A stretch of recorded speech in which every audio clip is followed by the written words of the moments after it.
स्वागत है नीरज दुबे जी। वक्तव्य प्रस्तुत कीजिए आप। अस्मद्गुरुभ्यो नमः। अस्मद्परम गुरुभ्यो नमः। अस्मद्सर्वगुरुभ्यो नमः। श्रीराधा कृष्णाभ्यां नमः। श्रीमते रामानुजाय नमः। लंबोदरं परमसुन्दरमेकदन्तं पीताम्बरं त्रिनयनं परमं पवित्रम् ऊर्ध्याधिवाकरनिभोज्वलकान्तिकान्तं विघ्नेश्वरं सकलविघ्नहरं नमामि। शरीरं स्वरूपं ततो वा कलत्रं यशश्चारुचेत्रं धनं मेरुतुल्यम् मनश्यैनलग्नं श्रीगुरुरङ्घ्रिपद्मैः ततः किं ततः किं ततः किं ततः किं नारायणं नमस्कृत्यं नरं चैव नरोत्तमं देवीं सरस्वतीं व्यासं ततो जयमुदीरयेत्। जयतु जयतु देवो देवकीनन्दनोऽयं जयतु जयतु कृष्णो वृष्णिवंशप्रदीपः। जयतु जयतु मेघश्यामलः कोमलाङ्गम् जयतु जयतु पृथ्वी भारनाशो मुकुन्दः। कृष्ण त्वदीयपदपङ्कजपञ्जरान्ते अद्यैव मे विशतु मानस राजहंसः। प्राणप्रयाणसमये कफवातपित्तैः कण्ठावरोधनविधौ स्मरणं कुतस्ते। बर्हापीडं नटवरवपुः कर्णयो कर्णकारः बिभ्रदवासः कनककपिशं वैजयन्तीं च मालाम् रन्ध्रान् वेणोरधुरसुधया पूरयन् गोपवृन्दैः वृन्दारण्यं स्वपदरमणम् प्राविशद्गीतिकीर्तिः करारविन्देन पदारविन्दम् मुखारविन्दे विनिवेशयन्तम् वटस्य पत्रस्य पुटे शयानम् बालं मुकुन्दं मनसा स्मरामि। बालं मुकुन्दं मनसा स्मरामि। रामाय रामभद्राय रामचन्द्राय वेधसे रघुनाथाय नाथाय सीताया पतये नमः। अञ्जनानन्दनं वीरं जानकी शोकनाशनं कपीशमच्छहन्तारं वन्दे लङ्काभयङ्करम्। मूकं करोति वाचालं पङ्गुं लङ्घयते गिरिं यत्कृपातमहं वन्दे परमानन्दमाधवम्। वसुदेवसुतं देवं कंसचारूढमर्दनम् देवकी परमानन्दं कृष्णं वन्दे जगद्गुरुम्। भक्त भक्ति भगवंत गुरु चतुर्नाम वपुवेक इनके पद वंदन की नासत विघ्न अनेक। नमामि भक्तवत्सलं कृपालुशील कोमलम् भजामि ते पदाम्बुजयुग्मदलशोभितम्। भुजम् अकामिना स्वधामदम्। अनंत कोटि ब्रह्मांड नायक अचिंत कल्याण गुणगण निधान सर्वेश्वर सर्वाधिपति अकारण करुणावरणालय अकारण करुणाकारक सकल जन कल्य साप हरक परात्पर परब्रह्म अनंत कोटि कंदर्प दर्प दलन पटियान निर्गुण निराकार सगुण साकार जगदैक बंधु करुणैक सिंधु सच्चिदानंद घन परमात्मा श्री राधा कृष्ण एवं श्री राधा रानी जी के युगल चरण अरविंदों में दास का बारंबार प्रणाम। समुपस्थित भगवत भक्त भागवत कथानुरागी सज्जनों भक्तिमयी मात्र शक्ति भगनी बांधवों, सिया राम मैं सब जग जानी करहूं प्रणाम जोर जुग पानी। भागवतः इदम स्वरूपम भागवतम, जो भगवान का स्वरूप है उसे भागवत कहते हैं। तेन तेन यम वाङ्मयी मूर्ति प्रत्यक्ष कृष्ण वही।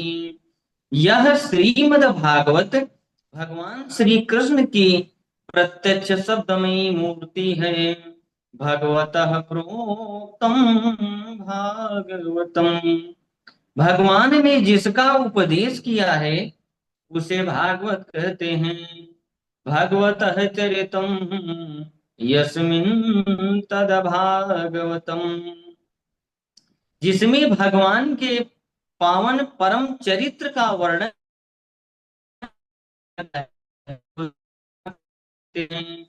भगवत्याः श्री राधाया गुप्त चरितम यस्मिन् तद भागवतम, जिसमें श्री राधा रानी के गुप्त चरित्र का वर्णन किया गया है उसे भागवत कहते हैं।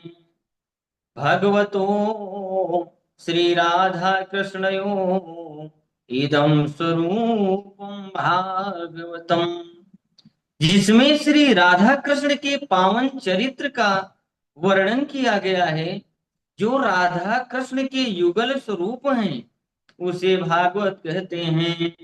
भक्ति ज्ञान विरागणं तत्त्वं यस्मिन् तद भागवतम, जिसमें भक्ति ज्ञान वैराग्य के तत्व का वर्णन किया गया है उसे भागवत कहते हैं। भागवत में 4 अक्षर होते हैं, भा गा वा और ता। भा भाष्यते सर्ववेदेषु गा गीयते नारदादिभिः वा वदन्ति त्रिषु लोकेषु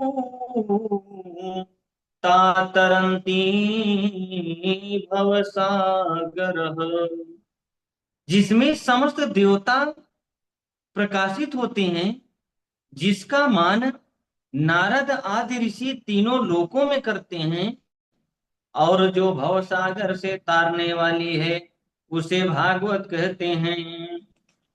भा कीर्तिवाचको शब्दः गकारः ज्ञानवाचकः वकार वैराग्यदश्चैव तकार संसृते तारकः। भागवत में जो भा अक्षर है वह कीर्ति प्रदान करने वाला है, और गा अक्षर ज्ञान देने वाला है, वा अक्षर वैराग्य देने वाला है, और जो अंतिम अक्षर ता है वह संसार सागर से तारने वाला है। सर्गश्च प्रतिसर्गश्च वंशो मनवन्तराणि च वंशानुचरितं चैव पुराणं पंचलक्षणम।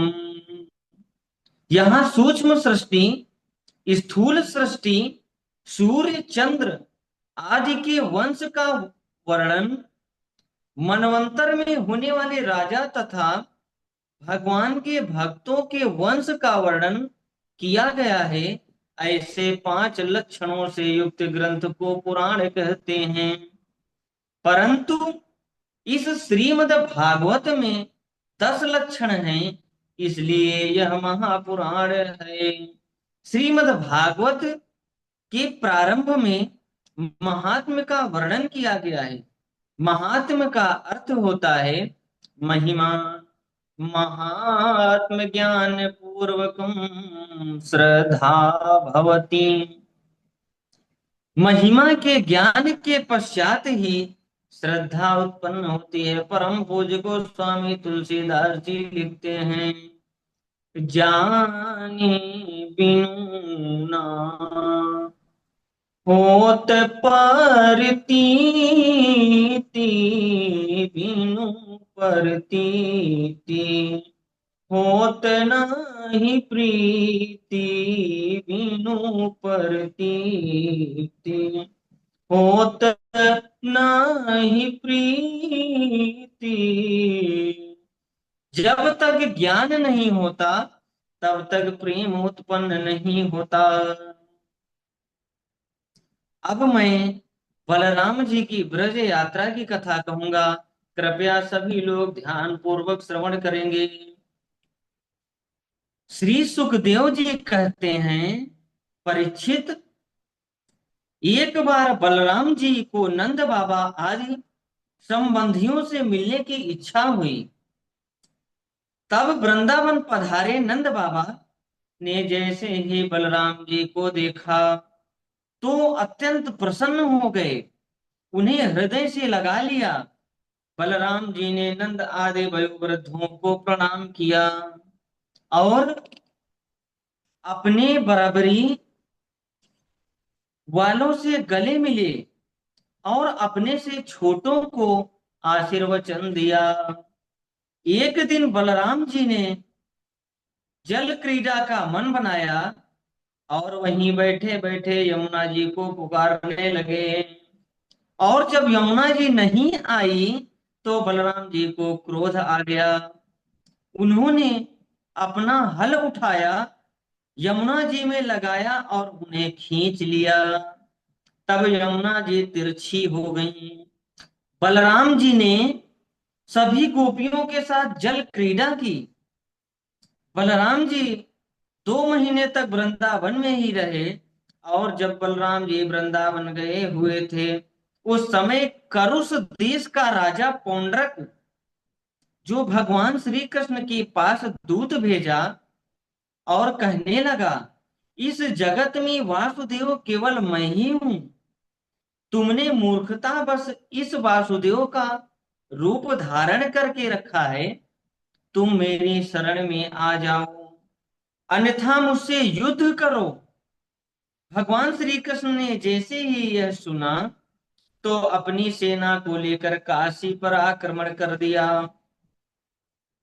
पौंड्रक 4 भुजाओं को धारण करके गरुड़ के चिन्ह से अंकित रथ में बैठकर युद्ध करने लगा।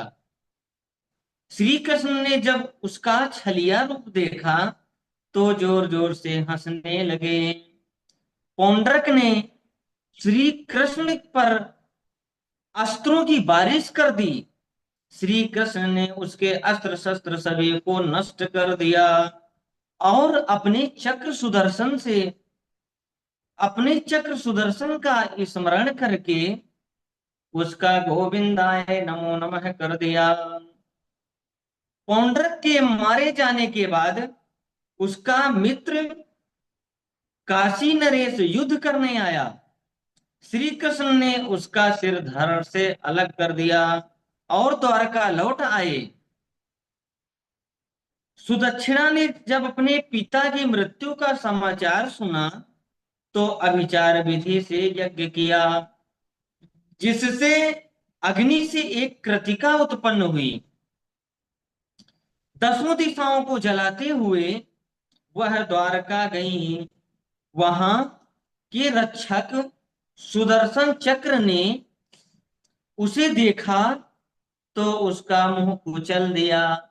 भयभीत हो कृत्या काशी में आई और ऋतुजों के सहित सुदक्षिणा को जलाकर भस्म कर दिया। श्री सुखदेव जी कहते हैं, परीक्षित, भौमासुर का मित्र द्विद नाम का वानर था।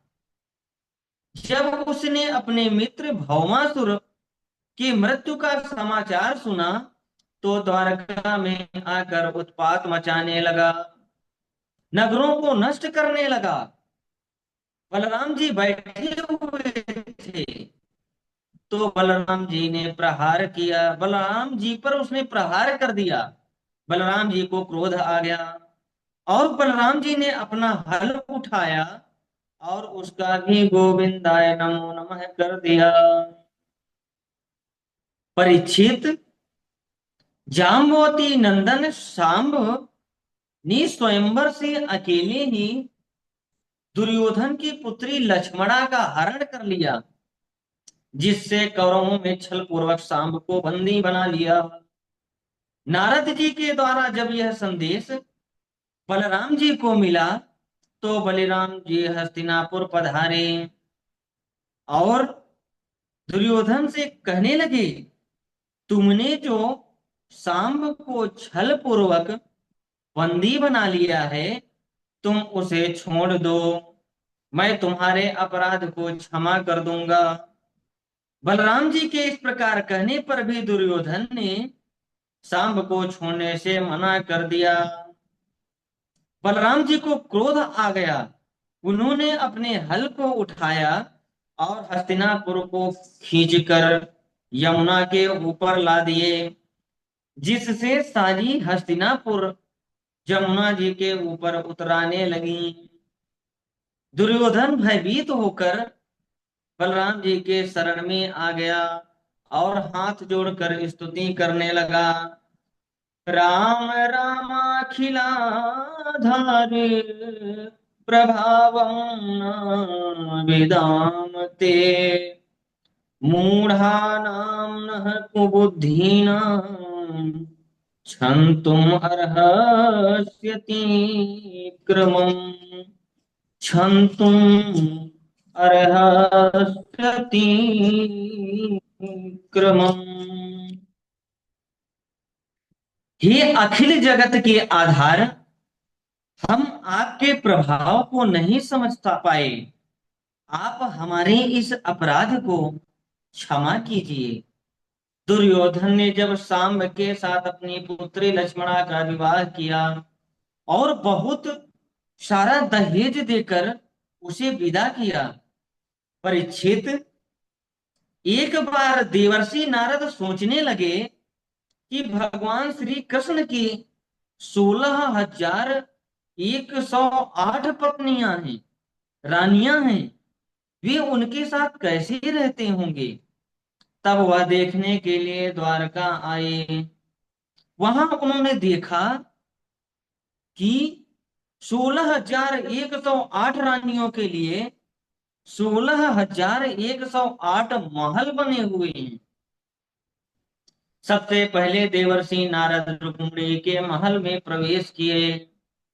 वहां देवर्षि नारद ने देखा मैया रुक्मिणी भगवान श्री कृष्ण को पंखा की सेवा कर रही हैं। रुक्मिणी मैया ने देवर्षि नारद का पूजन किया और उन्हें भोजन कराया। देवर्षि नारद वहां से निकलकर सत्यभामा के महल में प्रवेश किए। वहां उन्होंने भगवान श्री कृष्ण को, माता सत्यभामा और उद्धव जी को चौसर खेलते हुए पाया। उसके बाद देवर्षि नारद जामवती के महल में गए। वहां जामवती अपने बालकों के सेवा में लगी और वहां से नारद जी लक्ष्मणा के यहाँ आए। वहां भगवान श्री कृष्ण को हवन आदि करते हुए पाया। उसके बाद नारद जी कालिंदी के महल में गए। वहां भगवान को संध्या करते हुए पाया। उसके बाद महारानी सत्या के महल में गए। वहां देखते हैं कि सत्या और श्री कृष्ण ब्राह्मणों को दक्षिणा दे रहे हैं। इसी प्रकार नारद जी जिस महल में गए वहां भगवान को अलग अलग कार्य करते हुए पाया। देवर्षि नारद ने भगवान की माया को प्रणाम किया और वहां से चले आए। परीक्षित, भगवान श्री कृष्ण प्रातः काल उठते शीतल निर्मल जल से स्नान करते, संध्या वंदन करते, गायत्री मंत्र आदि का जाप करते, देवता पितरों को तर्पण करते, घर में जो भी वृद्ध हैं उन्हें प्रणाम करते, ब्राह्मणों से आशीर्वाद लेते, गायों का दान करते और फिर अपने उस सुधर्मा सभा में प्रवेश करते थे। एक दिन भगवान श्री कृष्ण अपने सुधर्मा सभा पर विद्यमान थे। उस समय मगध के राजाओं की ओर से एक दूत आया। उसने भगवान को प्रणाम किया और कहा, प्रभु, जरासंध के सामने जिस भी राजा ने सिर नहीं झुकाया, जरासंध ने सभी राजाओं को कारागार में डाल दिया। इस समय लगभग जरासंध के जेल में 20,000 राजा कैद हैं। सभी बड़े कष्ट में हैं। आप उनकी मुक्ति के लिए कुछ उपाय कीजिए। आपका नाम सुनकर उन्होंने मुझे दूत के रूप में भेजा है। आप उनकी सहायता कीजिए। इसी समय पांडवों के तरफ से देवर्षि नारद का आगमन हुआ। उन्होंने कहा, प्रभु, धर्मराज युधिष्ठिर यज्ञ के माध्यम से आप का यजन करना चाहते हैं, इसलिए आप तथा समस्त द्वारका वासियों को आमंत्रित किया है। श्री कृष्ण ने जब दोनों तरफ के बुलावे को एक साथ देखा तो उद्धव जी से पूछने लगे, उद्धव जी, हमें पहले कहाँ जाना चाहिए? उद्धव जी कहते हैं, प्रभु, हमें सबसे पहले उस राजसूय यज्ञ में चलना चाहिए, क्योंकि राजसूय यज्ञ वही कर सकता है जो दसों दिशाओं को जीत लिया हो। और जब राजसूय यज्ञ के पहले युधिष्ठिर समस्त राजाओं को जीतेंगे तो उन्हें जरासंध को भी जीतना होगा। इसलिए हमें राजसूय यज्ञ में चलना चाहिए। श्री कृष्ण ने उद्धव जी के बातों को सुनकर अपने सभी बंधु बांधवों के सहित इंद्रप्रस्थ की यात्रा की। महाराज युधिष्ठिर ने सभी द्वारका वासियों को खूब स्वागत और सत्कार किया। भगवान से प्रार्थना की कि हे प्रभु, मैं सर्वश्रेष्ठ राजसूय यज्ञ के द्वारा आपका तथा आपके उन दिव्य विभूतियों का यजन करना चाहता हूं। आप मेरे इस संकल्प को पूर्ण कीजिए। श्री कृष्ण ने कहा, हे धर्मराज युधिष्ठिर, आपका निर्णय अति उत्तम है। इस राजसूय यज्ञ के द्वारा लोक में आपके मंगलमय कीर्ति का विस्तार होगा। आप दसों दिशाओं के राजाओं को जीतकर यथोचित यज्ञ की सामग्रियों को इकट्ठित कीजिए और फिर यज्ञ प्रारंभ कर दीजिए। श्री कृष्ण ने जब इस प्रकार कहा तो धर्मराज युधिष्ठिर ने सहदेव को सेना के सहित दक्षिण दिशा में, नकुल को पश्चिम और अर्जुन को उत्तर और भीम को पूर्व दिशा में विजय प्राप्ति के लिए भेजा। सभी राजाओं पर विजय प्राप्त करके बहुत सा धन लेकर चारों भाई आ गए, परंतु जरासंध को वे नहीं जीत सके तो धर्मराज युधिष्ठिर चिंतित हो गए। तब भगवान श्री कृष्ण ने अर्जुन तथा भीम को साथ लेकर ब्राह्मण का वेश धारण कर गए। जरासंध ब्राह्मणों का परम भक्त था। जो भी ब्राह्मण उससे कुछ मांगता उसे वह जरूर प्रदान करता था। यहाँ श्री कृष्ण भीम और अर्जुन के साथ पधारे। वह स्वयं ब्राह्मण का वेश धारण कर लिए। प्रातः काल जरासंध के पास आए और उनसे कहने लगे, युद्धं नो देहि राजेंद्र, द्वंद्व सो यदि मन्यसे। हे राजन, हमें द्वंद्व युद्ध की भिक्षा प्रदान कीजिए। जरासंध ने कहा, मैं तुम्हें दीक्षा देता हूं, परंतु तुम अपना परिचय दो, क्योंकि तुम ब्राह्मण नहीं हो सकते। ब्राह्मण के वेश में कोई और हो। श्री कृष्ण ने कहा, यह जो तुम्हारे सामने हट्टे कट्टे पहलवान खड़े हैं, यह भैया भीम हैं। और जो उनके बगल में है वह गांडीवधारी अर्जुन है। और मुझे तो तुम पहचानते ही होगे, मैं वही तुम्हारा पुराना शत्रु श्री कृष्ण हूं। जरासंध ने जैसे ही सुना जोर जोर से हंसने लगा। कहने लगा, अरे तुम वही कृष्ण हो जो मुझे पीठ दिखाकर भाग गए थे। अरे जो मुझे पीठ दिखाकर भाग जाए, मैं उससे युद्ध नहीं करता। और यह अर्जुन तो मुझसे छोटा है, इसलिए मैं युद्ध नहीं कर सकता। हाँ, अगर भीम की चाहें तो मैं उनसे युद्ध के लिए तैयार हूं।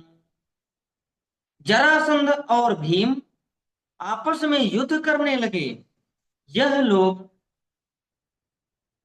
दिन में तो लड़ते, पर रात्रि में एक पंक्ति पंक्ति में बैठकर भोजन करते। इसी प्रकार 27 दिनों तक युद्ध चलता रहा।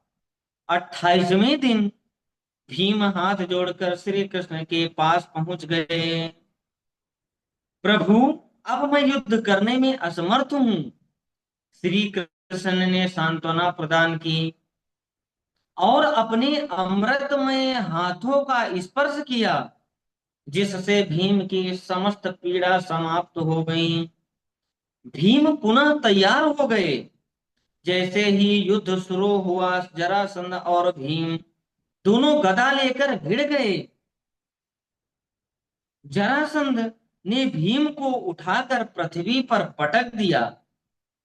भीमसेन विचार करने लगा कि अब मैं बचने वाला नहीं हूं। उसने श्री कृष्ण की ओर देखा। श्री कृष्ण ने एक तिनके को उठाया और उसको मध्य से फाड़कर विपरीत दिशा में फेंक दिया। भीमसेन समझ गए, जरासंध का मध्य भाग कमजोर है। जरासंध को पकड़ा और पृथ्वी पर पटक दिया। उसके दोनों पैरों को पकड़कर बीच से चीर दिया और विपरीत दिशा में फेंक दिया, जिससे जरासंध का प्राण अंत हो गया। श्री कृष्ण ने जरासंध के स्थान पर उसके पुत्र सहदेव को नियुक्त किया और कारागार में कैद 20,000 राजाओं को मुक्त कर दिया। सभी राजा श्री कृष्ण की प्रार्थना करने लगे, कृष्णाय वासुदेवाय हरये परमात्मने प्रणतः क्लेशनाशाय श्री गोविंदाय नमो नमः। आपको प्रणाम करने वालों, दुखों को नाश करने वाले श्री कृष्ण वसुदेव हरि परमात्मा और गोविंद को मैं प्रणाम करता हूं। श्री कृष्ण ने राजाओं को आशीर्वाद दिया और भीमसेन तथा अर्जुन को लेकर हस्तिनापुर लौट गए। धर्मराज युधिष्ठिर के यज्ञ में वेद व्यास, भारद्वाज, सुमंतो, गौतम, वशिष्ठ, च्यवन, कर्ण और मैत्रेय आदि अनेकों ऋषि तथा द्रोणाचार्य, भीष्म, कृपाचार्य, धृतराष्ट्र और विदुर आदि वयोवृद्ध पधारे। धर्मराज युधिष्ठिर ने सभी का स्वागत सत्कार किया। इन सभी विभूतियों को देखकर सभी सभासद विचार करने लगे, यज्ञ में अग्र पूजा किसकी हो। उस समय जरासंध के पुत्र सहदेव ने कहा, अरे, जिस यज्ञ में यदुवंश शिरोमणि श्री कृष्ण विद्यमान हो, वहां श्री कृष्ण को छोड़कर अग्र पूजा का दूसरा कौन अधिकारी होगा। सभी ने सहदेव की बात का अनुमोदन किया। शिशुपाल श्री कृष्ण की अग्र पूजा को सहन नहीं कर सका, सभा के मध्य में आकर खड़ा हो गया और कहने लगा, जिस सभा में बड़े बड़े तपस्वी, विद्वान, व्रतधारी, बुद्धिमान, ज्ञानी, ध्यानी, मुनि विद्यमान हो, वहां इस कुल कलंकी ग्वाले की अग्र पूजा क्यों हो रही है। अरे, इसका ना तो कोई वर्ण है, ना ही कोई जाति, ना ही कुल का ही पता है। यह लौकिक मर्यादाओं का उल्लंघन करके समुद्र के बीच किला बनाकर रहता है, वहां से आने जाने वाले राहगीरों को लूटता है। श्री कृष्ण ने शिशुपाल के जन्म के समय अपनी बुआ जी को वचन दिया था, बुआ जी, मैं इसके 100 अपराध क्षमा कर दूंगा। और आज शिशुपाल ने जैसे ही 101 अपराध किया, भगवान श्री कृष्ण अपने चक्र सुदर्शन का स्मरण किए और शिशुपाल का सिर धड़ से अलग कर दिया। शिशुपाल के शरीर से दिव्य ज्योति निकली और श्री कृष्ण के चरणों में समा गई। परीक्षित,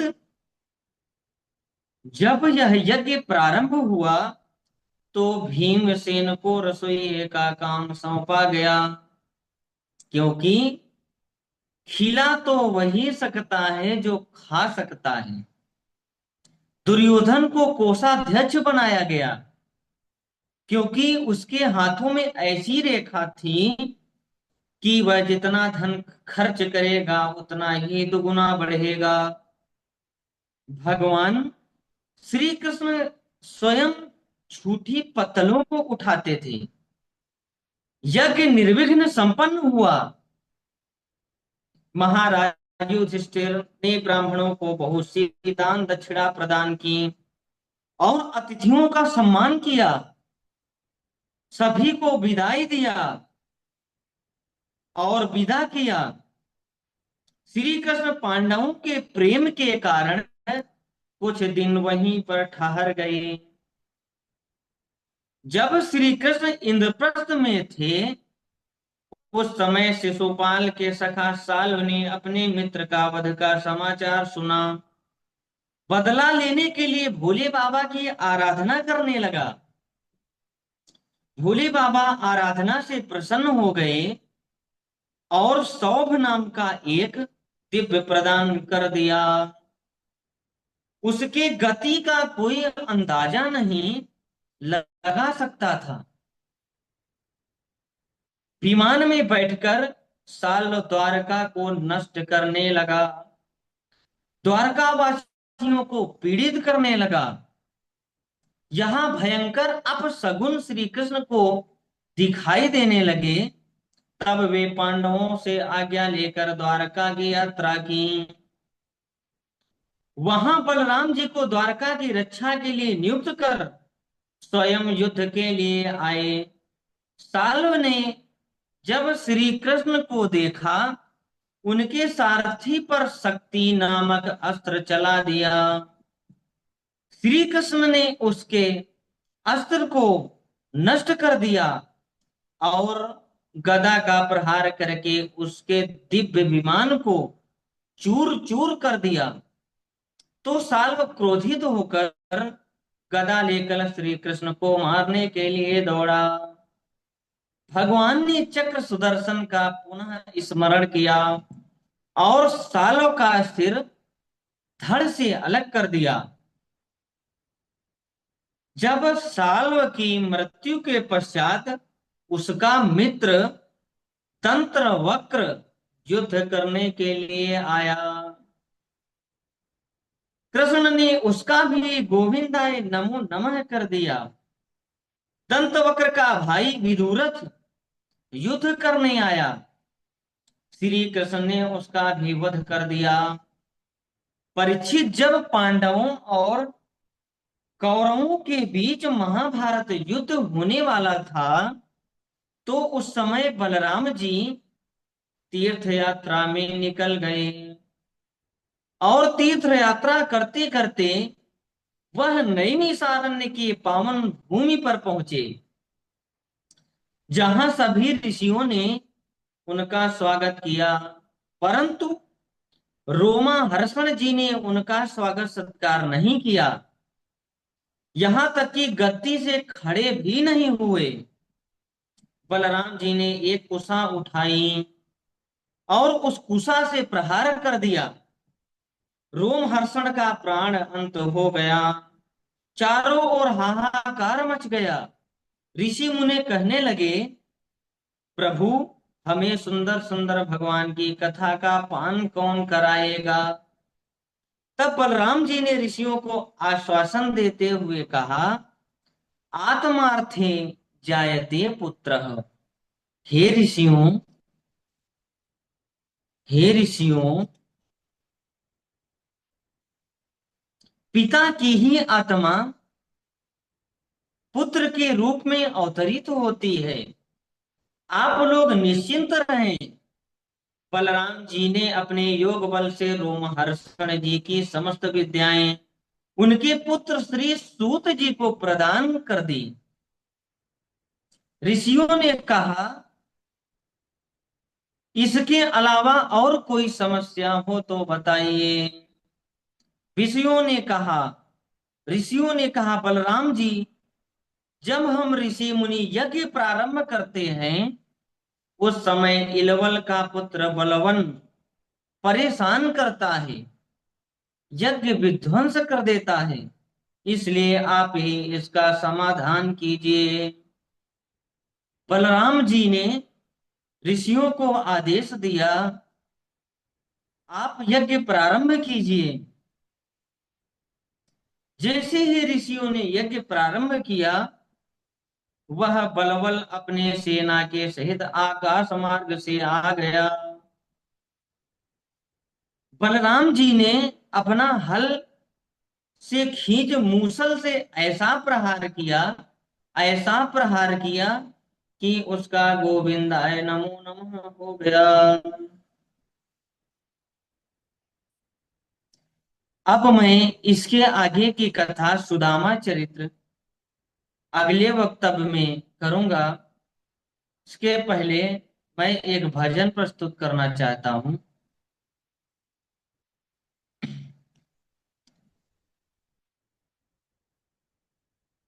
श्यामा तेरे चरणों की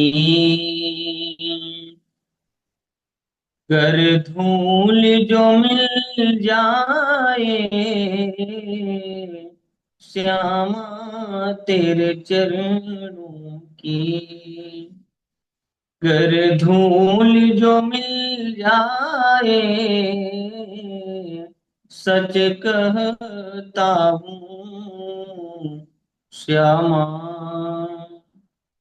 तकदीर बदल जाए, श्यामा तेरे चरणों की गद धूल जो मिल जाए, सुनते हैं तेरी रहमत दिन रात बरसती है। एक बूंद भी मिल जाए, एक बूंद भी मिल जाए, मन कलियां खिल जाए, श्यामा तेरे चरणों की।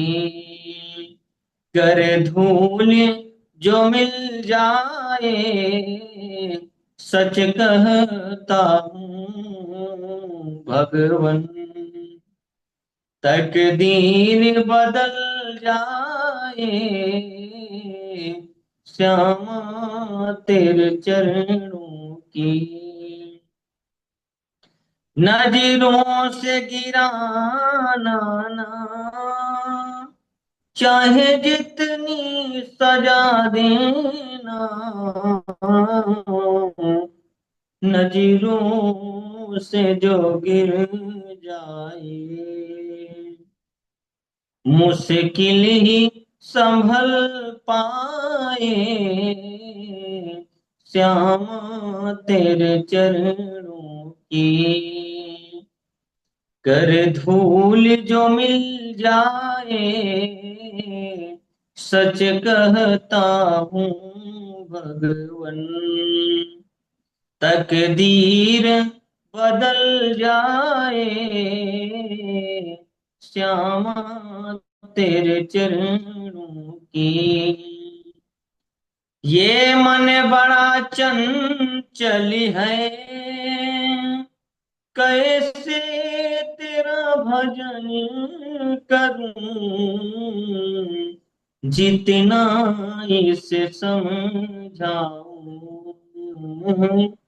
जितना इसे समझा, उतना ही मचल जा, श्याम तेरे चरणों की। कर धूल जो मिल जाए, सच कहता हूँ उस बाबा, तकदीर बदल जाए, यहाँ तेरे चरण की। भोले बाके बिहारी राम की, भोले गुरु की, बोलिए सच्चे दरबार की, बोलिए सभी